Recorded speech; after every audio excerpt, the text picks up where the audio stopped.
Bon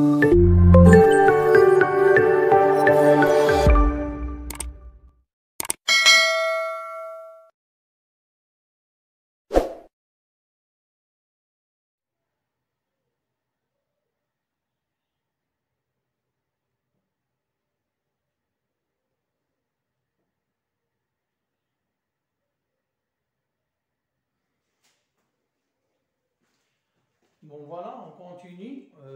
Donc on a traité une provision pour dépréciation des créances des clients, provision pour dépréciation des titres. On a vu le titre de participation et titre et valeur de placement avec les écritures comptables évidemment. Maintenant on passe à la provision pour dépréciation des stocks.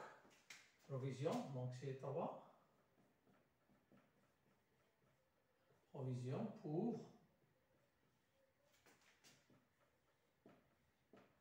dépréciation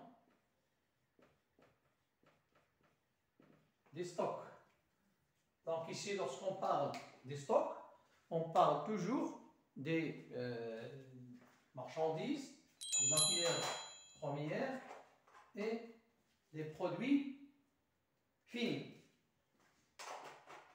Bon, la constatation de la provision sur le stock, donc on peut donc constater une diminution de la valeur des stocks. Donc on a acheté, que ce soit les marchandises avec un prix, et à la fin de l'année, donc l'évaluation des stocks ne sera pas à notre prix, que ce soit inférieur ou bien supérieur. Donc il s'agit d'un prix inférieur, donc on doit constater la provision. Puis il s'agit d'un prix supérieur, donc on doit annuler la provision. Donc ici, ou bien il n'y a pas de provision à constater pour la première fois.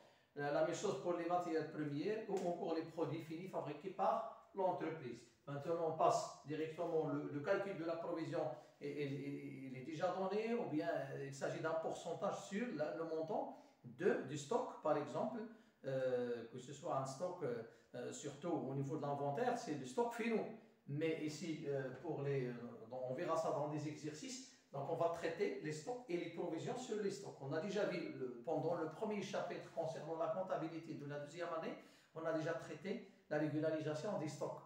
Le principe se base sur l'annulation des stocks initiaux qui figurent dans la balance avant inventaire et la constatation des stocks finaux qui figurent bien dans la balance extra-comptable ou bien après inventaire. Mais la même chose aussi pour les provisions. On doit rechercher les provisions dans la balance avant inventaire, les provisions qui concernent les stocks initiaux pour les annuler et aussi les provisions concernant les stocks initiaux dans la balance extra-comptable pour les constater. Maintenant, au niveau de la dotation, donc comptabilisation, schéma de comptabilisation.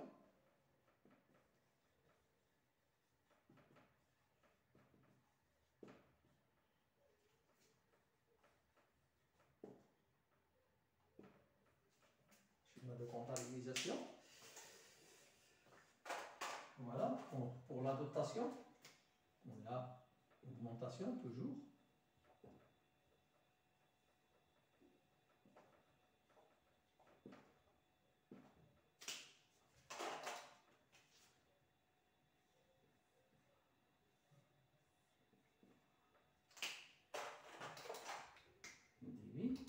Crédit.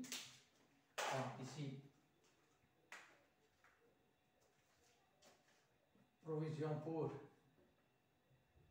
la dotation d'exploitation. Dotation d'exploitation, provision pour dépréciation de l'actif, plutôt les stocks circulants, de l'actif circulant. Donc 6 000. Voilà. Puis ici, provision pour dépréciation.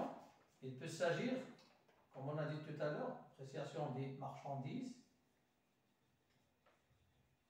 ou bien matière première selon l'exercice, ou encore produit fini. Voilà, donc on constate. D'ailleurs, c'est l'écriture de la constatation de la provision. Lorsque, par exemple, on a calculé une provision sur les marchandises, donc on divise dotation d'exploitation en provision pour dépréciation de l'actif circulant et en crédit provision pour dépréciation des marchandises. Là, les matières premières, la produit fini selon l'exercice. Voilà donc pour la dotation. Puis pour la reprise, bien l'annulation, la diminution, c'est la contrepassation de cette écriture. Voilà.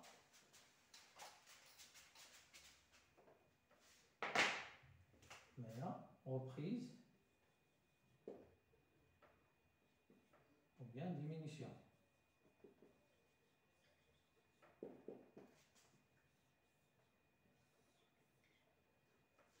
Bon, et débit, crédit.